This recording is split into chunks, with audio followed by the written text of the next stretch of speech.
اعوذ باللہ من الشیطان الرجیم، بسم اللہ الرحمن الرحیم۔ ناظرین، میں آپ کو خوش آمدید کہتا ہوں ویکینڈ وتھ ہدایت میں، اور میں ہوں آپ کا میزبان کاظم رضا۔ اعوذ باللہ من الشیطان الرجیم، بسم اللہ الرحمن الرحیم۔ السلام علیکم ناظرین، میں بے نظیر حسین پروگرام ویکینڈ وتھ ہدایت میں آپ سب کو خوش آمدید کہتی ہوں۔ ناظرین، ویکینڈ وتھ ہدایت میں ہم ہفتے بھر کی خبروں پر تجزیے اور تبصروں کے ساتھ حاضر ہوتے ہیں۔ ہم اس میں کوشش کرتے ہیں کہ آپ تک وہ پہنچا سکیں کہ خبر کے پیچھے کی خبر کیا ہے، خبر بنانے والے کون ہیں اور خبر کا شکار کون ہے، کون خود خبر بن گئے اور کس کی خبر بنا دی گئی۔ گزشتہ ہفتے بات کرنے کے لیے بہت کچھ ہے۔ پاکستان کے میڈیا میں ایک چیز جو بہت ہی شدت کے ساتھ دکھائی جاتی ہے وہ نیگیٹیوٹی ہوتی ہے۔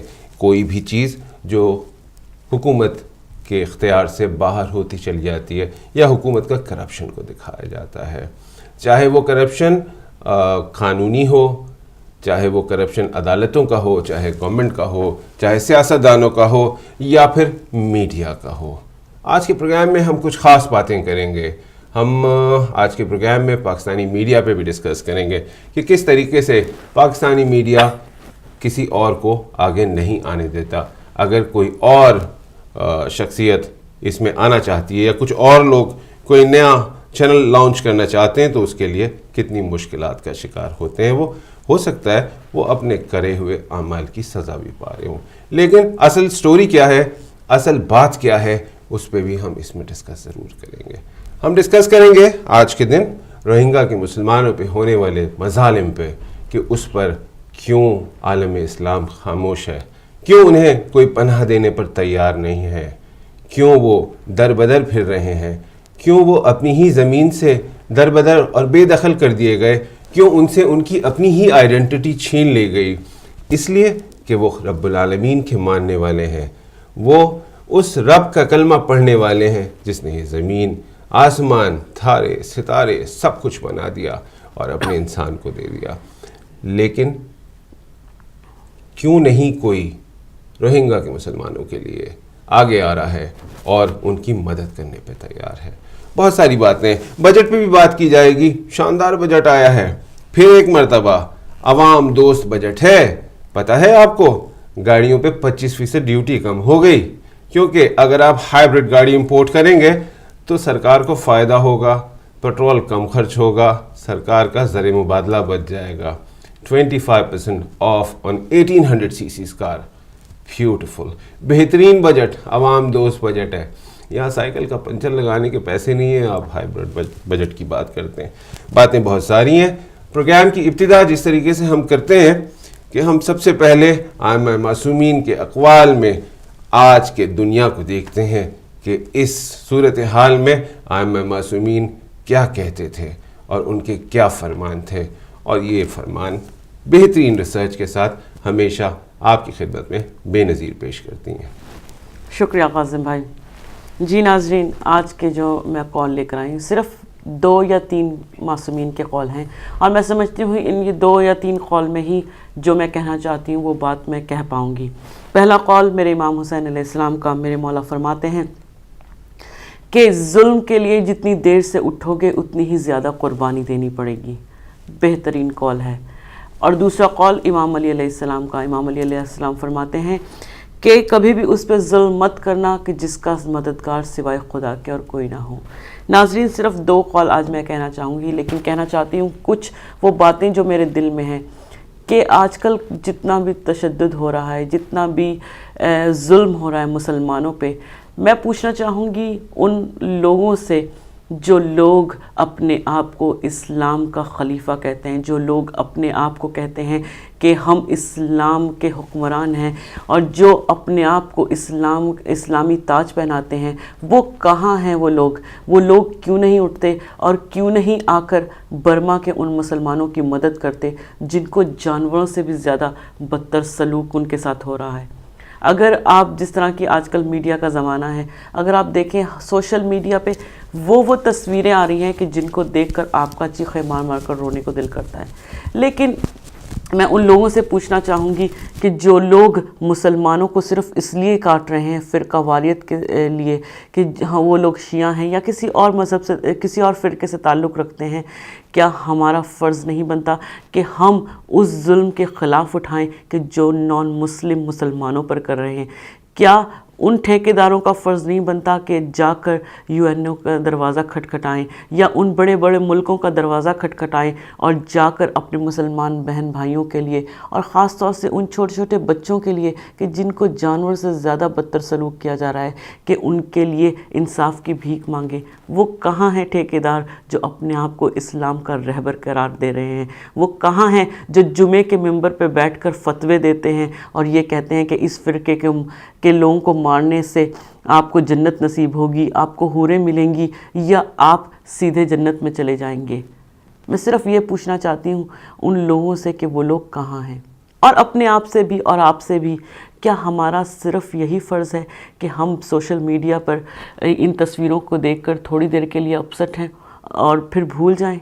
کیا ہمارا کوئی فرض نہیں کہ ہم ان کے لیے کچھ آرٹیکل لکھیں، کوئی پٹیشن دائر کریں، جا کر کوئی مناظرہ کریں کہ جن سے جس ملک میں بھی ہم رہ رہے ہیں وہاں کی گورنمنٹ کو پتہ چلے کہ ہم صرف خاموش لوگوں میں سے نہیں ہیں جو صرف دیکھ کر اور سوشل میڈیا کا پیج بدل کر یہ سوچتے ہیں کہ ہم نے بہت، یا اس پیج کو لائک کر کر یہ سمجھتے ہیں کہ ہم نے بہت بڑا کام انجام دیا۔ اگر میں صرف اتنا کہنا چاہوں گی آخر میں کہ اگر آج ہم چپ بیٹھیں گے، جس طرح کل فلسطین مر رہے تھے، اس کے بعد یمن کی باری تھی، آج برما کے مسلمانوں کی باری ہے، کیا کل کو ہماری باری نہیں ہو سکتی؟ سوچنے کا مقام ہے، ضرور سوچیے گا۔ شکریہ بہت بہت۔ جی قاسم بھائی جناب، آپ نے تو کمال کر دیا، شکریہ، اچھی خاصی تقریر کر ڈالی۔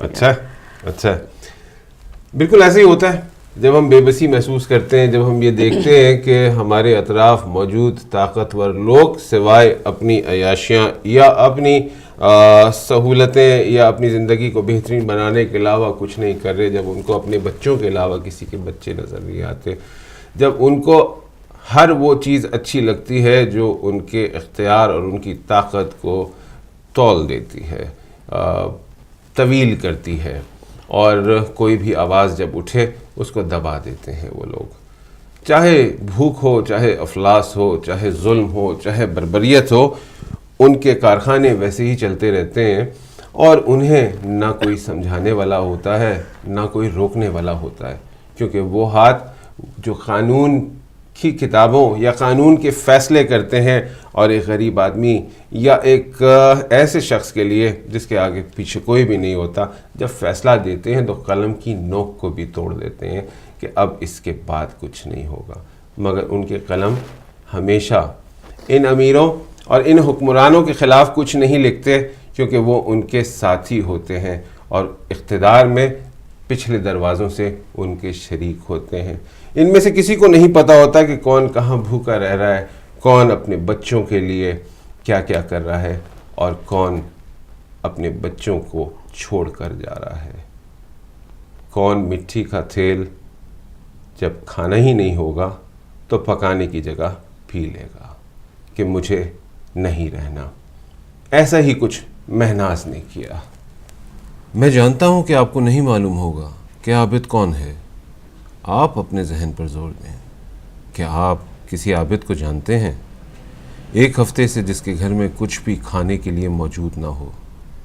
کیا آپ نے اپنے دوستوں کی محفل میں اس قسمت کے مارے عابد کے متعلق سنا ہے جو ہر وقت ملک کی سیاست پر تبصرے کر رہے ہوتے ہیں، جنہیں اپنے پڑوس سے زیادہ سیاسی خبروں پر تبصرے کا شوق ہوتا ہے؟ کیا آپ جانتے ہیں کہ عابد کی ایک بیوی بھی تھی؟ آپ نے ایان علی کی بہت سی خبریں دیکھی ہوں گی، آپ نے اس کے بالوں سے لے کر اس کے کپڑوں تک ہزاروں تبصرے سنے ہوں گے۔ آپ کو اپنے گھر کی خواتین نے کبھی بتایا کہ مہناز کون ہے؟ آپ نے کبھی مہناز اور عابد کی تصویریں دیکھی ہیں؟ یقینی طور پر یہ بہت بڑی خبر ہے کہ ریحام خان کس طرح کا دوپٹہ پہنتی ہے، مگر کسی نے پوچھا کہ مہناز کے جسم کو ڈھانپنے کے لیے اس کے پاس کپڑے کہاں سے آئیں گے؟ یہ ظلم کم ہے کہ ان کی ایک 5 سال کی بیٹی بھی ہے۔ آپ نے اسے کہیں دیکھا ہے، ایک ایسے ماں باپ کی بیٹی جس کا پیدا ہونا ہی جرم ہو، جو اپنی قسمت میں ہی پیدائش سے بھوک لکھوا کر آئی ہو؟ نہیں نا۔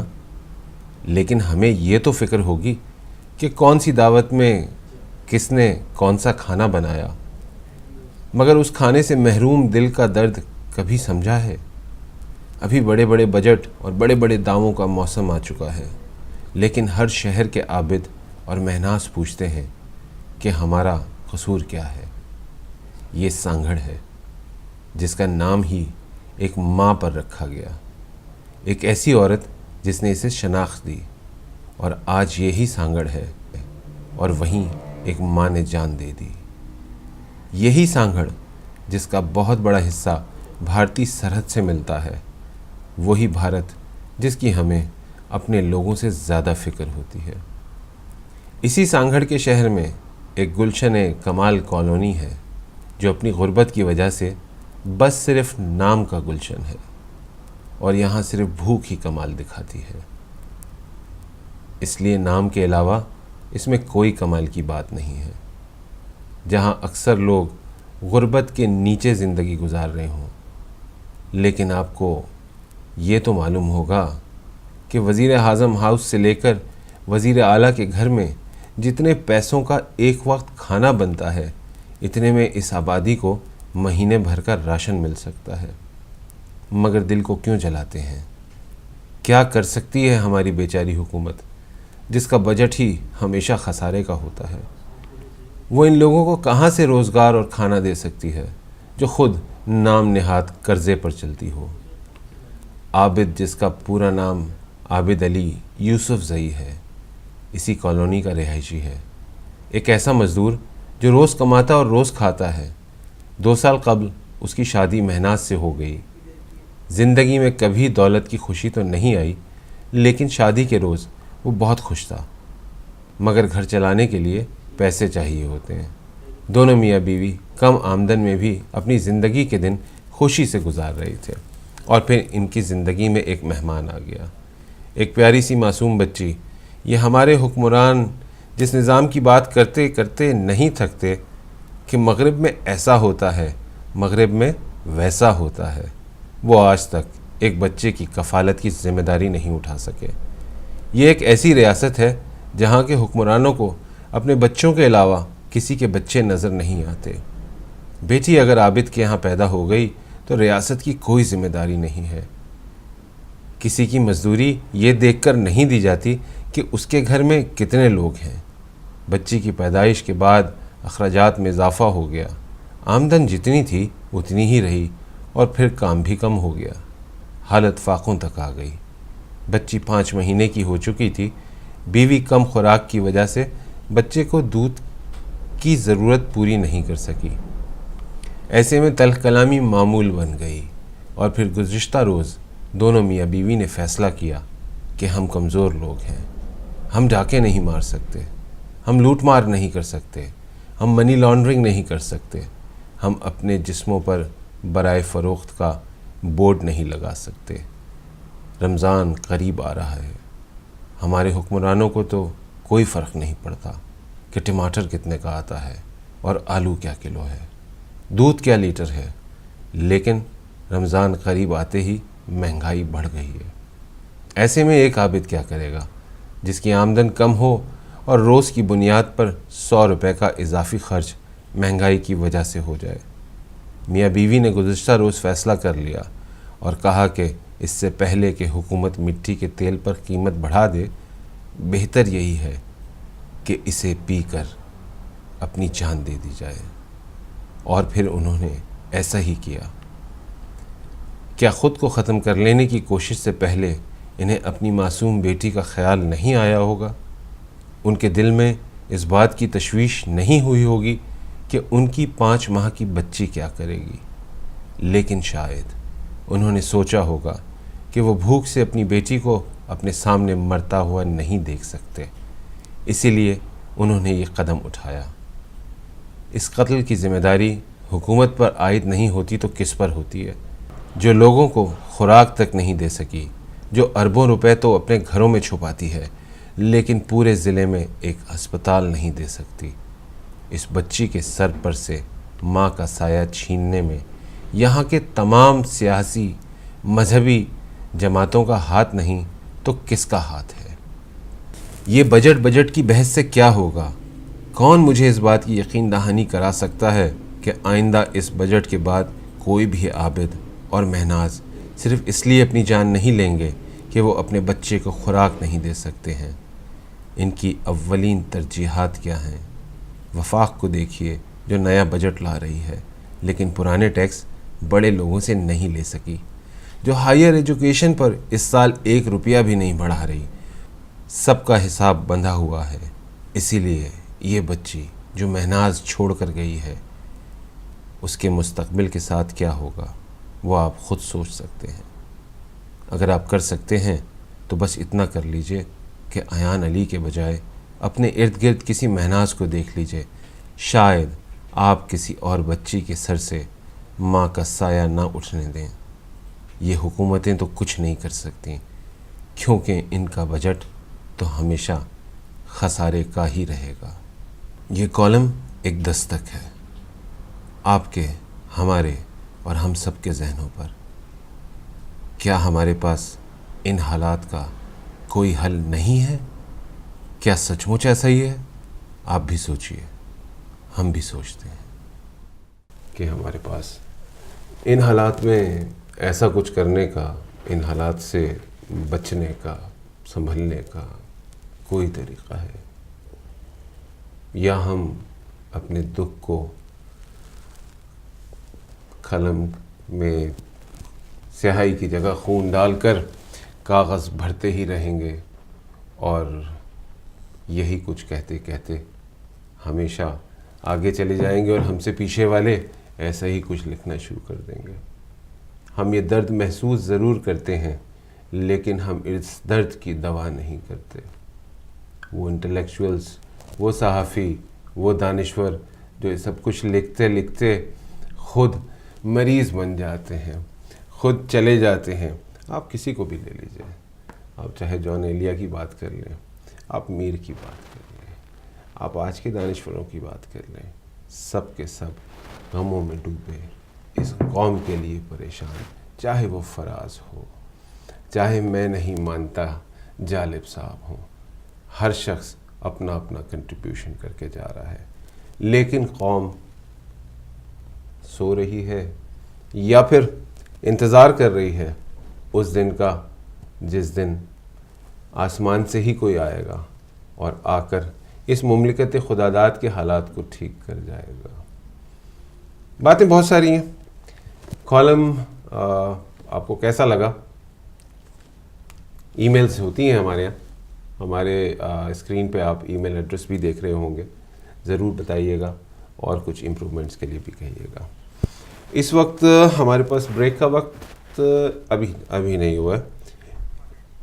آلرائٹ ٹھیک ہے جی، 5 منٹ کے لیے کہا جا رہا ہے، 5 منٹ بریک کے لیے ہے. پروگرام کی اور بریفنگ دے دیتا ہوں آپ کو میں کہ اس کے علاوہ ہم نے پاکستان میں رابطہ کیا ہوا ہے. ہمارے ریزیڈنٹ ڈائریکٹر ہدایت ٹی وی کے نیوز ہیڈ انیس منصوری صاحب ہوں گے بریک کے بعد ہمارے ساتھ، جو پاکستان کی صورتحال پر ڈسکس کریں گے. وہ بتائیں گے کہ بجٹ کے حوالے سے کیا صورتحال سامنے آئی ہے. اور اس کے علاوہ ہماری کوشش ہے کہ ایک چینل کے وائس پریزیڈنٹ کو بھی رابطہ کیا گیا ہے کہ چینل اس آج کل عطاب کا شکار ہے.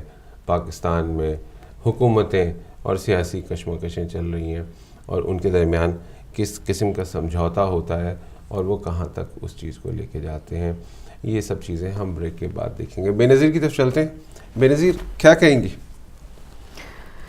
بہت آپ کا کالم اور آپ کی ڈاکیومنٹری میں دیکھے تو بتا نہیں سکتی کہ کتنا دل آزاری ہوتی ہے یہ سب چیزیں دیکھ کر کہ لوگ اس طرح کے حالات میں بھی جی رہے ہیں. اور جس طرح میں نے پہلے کہا کہ ہمارا جو کنٹریبیوشن ہمیشہ اپنی قوم کے لیے ہونا چاہیے. کچھ بھی جو بھی ہم کر سکتے ہیں، اگر ہم جتنا بھی ہمارے اختیار میں ہے، جیسے میں نے اپنے پہلے عرض کی آپ لوگوں سے کہ اگر کوئی ہم پٹیشن لکھ سکیں، اگر یہ ہمارے اختیار میں ہے تو ہمیں یہ کرنا چاہیے. اگر ہمارے اندر پروردگار نے اتنی صحت اور صلاحیت اور طاقت دی ہے کہ ہم جا کر امبیسی کے سامنے مناظرہ کر سکیں، ہمیں وہ کرنا چاہیے، لیکن جتنا بھی ہم سے ہو سکے ہمیں کرنا چاہیے، کیونکہ ہماری قوم کے لیے اگر ہم نہیں کریں گے تو اور کون کرے گا؟ بالکل ایگزیکٹلی، ہم نہیں کریں گے تو اور کون کرے گا. لیکن ایسا ہوتا ہے کہ کچھ لوگ کرنا چاہتے ہیں. میں یہ تمام باتیں اس کالم میں نہیں کر سکا تھا کیونکہ کچھ باتیں جو ہے وہ ضروری ہوتی ہیں مگر ہمیں ہر چیز ڈلیور نہیں کرنی ہوتی ہے. اس کالم کو لکھتے ہوئے جو کچھ جس تکلیف اور اذیت سے گزرے اور جب وہاں سے رابطے کیے کچھ لوگوں سے کہ بھائی ان کا کوئی آگے پیچھے بھی ہے، ان کو کوئی پوچھنے والا بھی ہے، تو انیس منصوری صاحب نے مجھے بتایا، جو اس کالم کے بیسک خالق انیس منصوری صاحب ہیں، انہوں نے مجھے بتایا کہ جب رپورٹر کو تھانے بھیجا گیا کہ دونوں میاں بیوی نے جو خودکشی کی ہے اس کی رپورٹ درج کر لی جائے، تو تھانے والوں نے اس کا انکار کر دیا کہ یہ ہماری جوریڈکشن میں ہی نہیں آتا، تو ہم اس کی رپورٹ کیا لکھیں گے. غریب تھے اس لیے رپورٹ لکھنے سے، کیونکہ ان کے تھانے کے لیے مسائل پیدا ہو سکتے تھے اور سرکار سائیں کو مشکل ہو سکتی تھی کہ لوگ جو ہیں پروٹیسٹ پہ چلے جائیں گے یا لوگ جو ہیں وہ احتجاج کر لیں گے، تھوڑے دن چیخیں گے، چلائیں گے، کچھ جلائیں گے، گھیریں گے، لکڑیاں وکڑیاں جلا دیں گے. ٹائر جلانا ہمارا مشغلہ ہے، ہم ہر بات پر ٹائر جلا دیتے ہیں جا کے. تو لوگوں کا غصہ ٹھنڈا ہونے تک سرکار نے اس کو ٹھالتے رہے اور کوئی رپورٹ نہیں لکھی گئی، اور اب تک کوئی رپورٹ نہیں لکھی گئی ہے اس کے بارے میں. دونوں میاں بیوی کی خودکشی کے حوالے سے کوئی رپورٹ نہیں لکھی گئی، اور وہ جو رپورٹر جو وہاں گیا تھا اس کو بھی کہہ دیا گیا کہ اب یہاں نہ آئیے گا. بات شرمندگی کی نہیں ہے، اذیت کی ہے، اور یہ اذیت جو ہے وہ بڑھتی جا رہی ہے. ناظرین، اس وقت ہم بریک پہ جاتے ہیں، اور بریک کے بعد جب آئیں گے تو ہمارے ساتھ پاکستان سے انیس منصوری صاحب ہوں گے، اور we are trying to get the vice president of the channel انشاءاللہ. So see you after the break.